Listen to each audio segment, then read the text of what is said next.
Lunchtime with Ling Ling. Hello, everybody. Today I'm in tie dye, head to toe tie dye earrings, except for the turban, and a tie dye dress, long tie dye dress. Well, hello. The other day, I was kind of in a funk, just a little funk, and I'm gonna tell you the reason why. And this is what I'm eating today. Got up and made me a quesadilla. Now, let's see if I can pull one back. Well, if I can get it back. Well, it's not going to let me. I don't think it is. It is cemented together. Well, it has bacon, eggs, and cheese.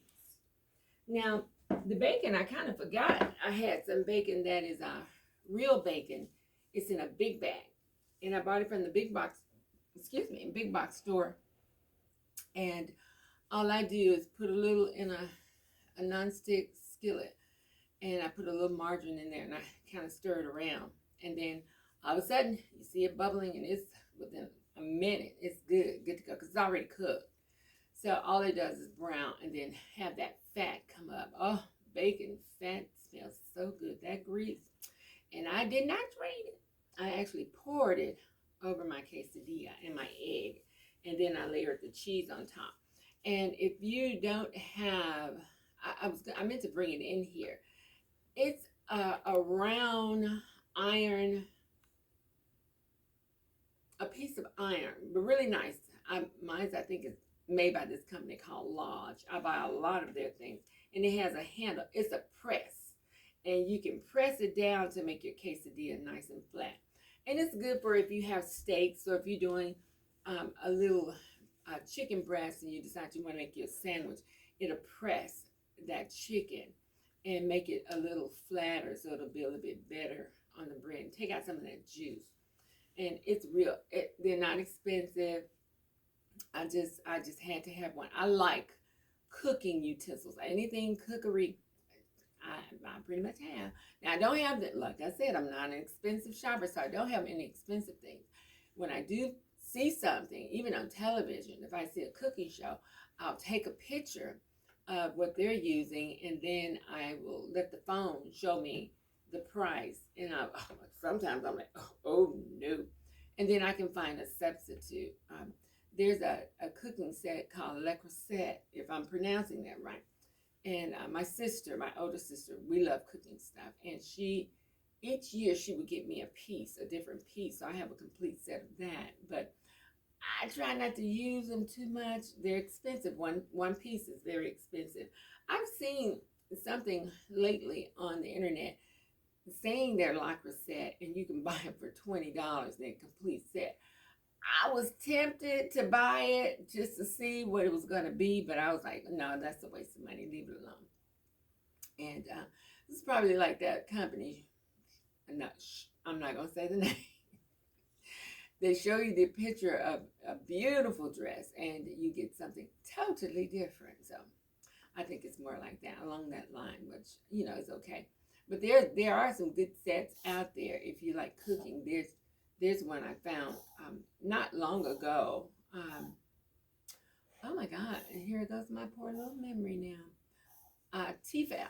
Tefal has really nice um, skillets, non-stick skillets, and they come in different colors. I just happen to like red, and that's my accent color. So you can find those. Those are not expensive at all. You can find those in Ross and different places like that.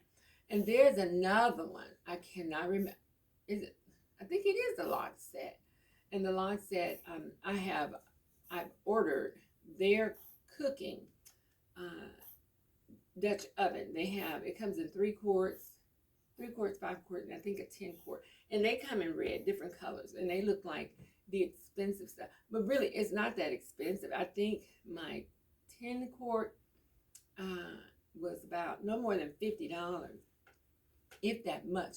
And when I tell you, mine sit on top of the stove for everyday use, and I use it to cook fried chicken, which I don't fry that often. Fried, which called square chicken. and which is a pork chop. And I think I didn't complete that story about square chicken. When my son Ricky first came to me, he was about 6 or 7, well 7 I think it was, and I asked him, I said, what do you eat? And then he stopped and I said, well, better yet, what don't you eat? Well, I don't eat pork chops. I don't eat this. I said, okay, well, stop right there. Why don't you eat pork chops? I just don't eat it. So evidently, whoever he was with before was talking about the pork and stuff like that. But the pork is the other white meat. Stop, Jeannie. I don't have any more. And I just gave them some pork chops as well, some leftover pork chops. Now she wants more. Greedy. Your little big bone sweetums. We got to pull back on it. And I was like, okay, well, okay, let me see what I can cook for dinner. So I said, okay, let's try this. So I fried the pork chops that night. I went by the boneless. It was God forgive me for this, but it worked.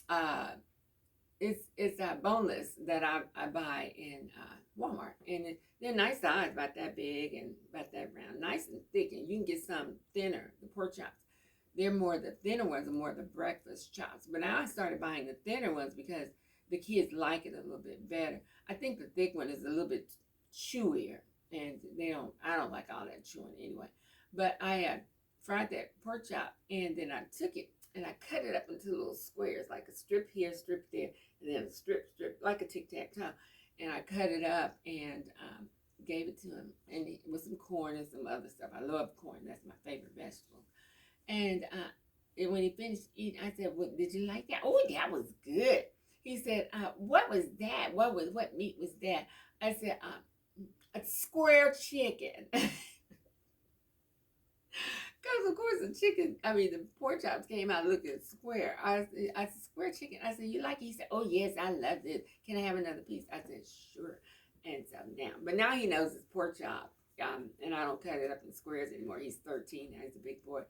And you have to teach children that you just can't go by what people say. And we don't eat pork a lot, believe me, but you just can't go by what other people try to inflict on you. You have to try it for yourself. That's why I tell Chris, he's so picky with food, and my little Lakin, she's the same way. When I made the chicken salad the other day, and she was like, I said, well, she said, what are we eating for dinner? I said, well, I just decided to do something light, because we're always eating. I said, well, I just did some chicken salad. Well, I've never had that before. I said, yes, you have. And I just let it go and walked away. And the boys kept saying, well, Mom made it not long ago. Well, not too long ago, maybe about a year, because I haven't done it actually in about a year. And, I just don't, I try to cook different things, but chicken salad, that's something that kids can make an easy sandwich out of. And, I really should, make that a little bit more. But they couldn't convince her that she's eaten it before. And when she ate it, when they were making her little plate, because I was sitting down doing the holiday decorations, I'll show you what I did last night. I did my fireplace mantle. And that joker takes time. It looks simple once you put it up there, but it's not, because you have to take those long, anyway. And you have to wrap them a certain way. At least I do, to get the effect that I want, because I like it to look big and chunky. So it's quite a few pieces in there, maybe about 10. So, and then I add the lights in too. Some came with pre-lit light, but the color lights I had to add on, and the bells, whatever. So she was like, okay, I told her, I said, well, just make her one slice of bread. Cut the bread in half and make the sandwich and fold it over. So when she ate it, by the time she ate it, she came. I had ran up to my bedroom for something. She came running upstairs. Oh, Mama! Oh, that was so good. Can I get another one? I said, you like that? She said, yeah, I like that. And then she stopped. She said, oh, and when I ate it, when I bit into it, I remembered it. I said, okay, good. So she went down, and they made her another sandwich, and she was happy. So that's right. I got to get some bread today so they can make another sandwich until I cook dinner. So that's it. So this is my quesadilla, and I had some bananas, and I don't like bananas sitting up too long, because they will go right real quick. So I did a smoothie. I took my blender out, and the blender is so inexpensive now. You can buy them for probably $10, and it's a good investment. So you can also chop up some of your holiday prep in there, like onions and bell pepper. You can just like a fruit processor, just chop, chop, chop, because it has a little button on there that will make you pulse. So you can just do, do, do, do, and it chop, chop, chop. So I use that as well, and I used it for my pumpkin pie when I made my no, my sweet potato pie this Christmas. Well, this past Thanksgiving. I'm sorry, I'm speeding up the holidays, and I took it once it boiled, and I took the potato, put it in, I pulsed it, and then I hit the blender, and that baby smooth on out, just creamy, creamy, creamy.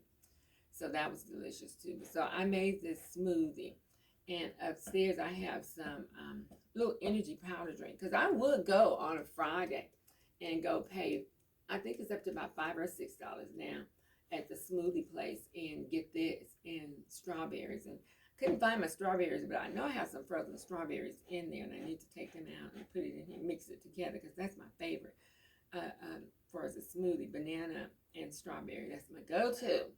So this is it. I'm gonna take a little sip of this. And of course I have my agua, my water. But I'm gonna take a bite of this. Believe me, I am hungry. Came in after I dropped the kids off and started doing things. So here we go.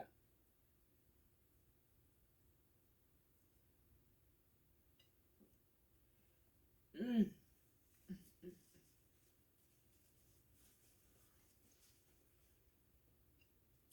Mm. Mm.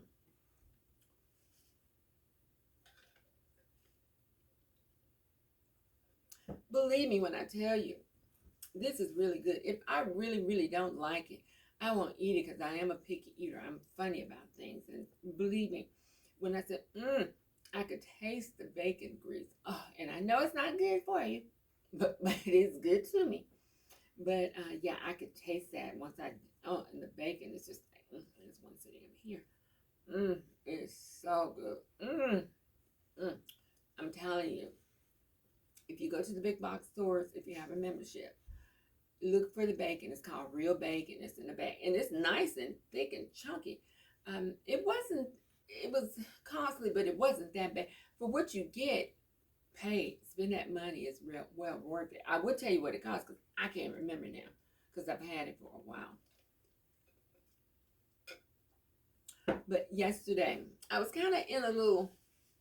I went in a funk about everything that's going on. I was just like looking around and seeing all this stuff, and it really wasn't that much, but it's enough to drive me cuckoo. I don't like clutter, and I just finally broke down and said, okay, just go ahead and do it. Do what you need to do. Do it, do it, do it. And I did it, and I'm happy I did it. And I'm telling you, I'm gonna show you before we end this. It's not that much, but it was a lot. It takes a lot to do this. It's not that easy. And I've seen pictures with people going chaotically overboard with Christmas decorations. I can't do it. I can't do it because, number one, my body won't let me do it. And number two, I don't want to do it. And number three, who's going to clean that mess up? Oh, no, I can't. This is too much, too much. You get a particular age, honey, you'll see less is more. It's better, actually. Less is better. So that's what I did. And I was just like I said, feeling in a little fun. And I didn't want to really do it. I know I had no choice but to do it. But I'm telling you, with this weather, my sinus was acting a fool, and up and down, up and down. And this old body of mine, it was aching and doing all kind of flips and turns. And I was like, oh my goodness, help me, Lord. So yeah, so that was it. And then I got some news from a doctor. I wasn't too happy about that. I knew eventually I was gonna have to do it. It's oh my God, it's just life, and it's nothing majorly bad, but it's major, but it's not majorly bad. I'm gonna be fine. Don't cry for me, Argentina. It could be worse, and it's just we're dealing with my little hip and stuff. These old hips of mine are kind of they have their little moments, and you might have to do a little hip replacement here and there, but I'll do what I have to do, soldier on, just to take care of my babies. I have to live for them, and that's what kind of put me in a funk, because all I kept thinking is I know my mom's sick, so my sister really can't help me. And I'll figure it out. I'll figure it out, and it won't happen until next year anyway. I need to plan this because I'll be down for a while, so it'll be all right. Don't cry for me, Argentina. Oh, used to love that song, but still love it. I don't own the rights to that either, but I'm still waiting on what is that song called? Nat King Cole song to come on the radio. What I hear chestnuts roasting on an open fire, Jack Frost nipping at your nose, tiny tots with their eyes all aglow will find it hard to sleep tonight. I can't sing that song. I tried to take it a little low so I can sound how he sings it. Oh my God, that is my go-to song. When I hear that on the radio, it's Christmas. I haven't heard it yet. I probably haven't heard it because I don't listen to that much radio, but I'm going to have to turn it on so I can hear that song and get that Christmas feeling because I don't have it. I mean, even though it's stuff around here Christmassy, I just don't have that spirit yet. I don't have it. I don't feel it. And it's kind of hard, when you're going through things in life, it's kind of hard anyway. So when my boys kind of calm down a little bit, then I'll begin to feel it. Oh yes, they are still on one. My little Nathan, I told you he just got up to 5 feet tall recently, and he got into a fight yesterday. Oh my God! And then the teacher called me, and she was like, "Oh, he got into a fight with the first fight. They came in the office afterwards, and then when I let Nathan out, then the boy went out there at the bus stop and attacked him again. Then his brother and everybody else was trying to pull him apart. I told Ricky, and I know this is gonna sound cruel, but Nathan talks a lot, and he say too much. I tell him, I said, Nathan, he's my little white Caucasian child. I said, Nathan, you're in a black school. And I said, I hate to sound and say it that way, but these kids are a little rougher than what you probably used to. But then I had to stop and think again. He was pretty much raised around black people, black families, all of that. So, and he's one of those who's into the culture. He knows it better than Ricky knows. So I told him, I said, but you got to be careful with these kids and what you say. He said the wrong thing. The boy just like snapped. And they say the boy's from Chicago, so the boys thinking he's hard and rough and stuff. And they stand pretty much neck to neck. So yeah, he tackled him. And I told Ricky, and I said, Ricky, when it gets into it, don't jump into his fight. Because I know when we were growing up, me and my sisters, one got into a fight, we all jumped. That's what we did. But still, and then some of my cousins used to come. They heard about us fighting, and then they'll come to our rescue. Oh, they've come up to schools and fight. Hi, Gladys. You know what I'm talking about. So, yeah, that's what, that's how family is. And I taught them to be that way. But I did put a stipulation in it. I said, now we all know that he talks a lot. And he's going to say the wrong thing. So when that happens, you back up. As long as it's him and the boy one-on-one, just try to break it up and just leave it at that. I said, but if there are more than one person trying to fight him, then you jump in. I said, but yeah, I said, he's going to have to learn his lesson. And I think, and I hope and pray, this did it for him. This is his first and only fight. And I just wanted him to, I hate to say, get that experience behind him, because you got to learn from your mistakes. He must learn to control this mouth of his. It is horrifying. Oh, when he's mad at you, he can stand flat foot and he can spit out everything what he doesn't like about you. Oh, he's called me fat. I was like, excuse me, fat? I am big bone. Excuse me? And some of the ugly things. Yeah, children are a trip. Like I said, when they're mad. But anyway, he learned his lesson, hopefully, and he keep that mouth closed. So at this point, they haven't called me, so he must not be getting suspended, which is a good thing. My little buttercup, she's sitting here just sleeping. Mookie, he's laid out on the floor. He was up here, but now he's laid out, stretched out.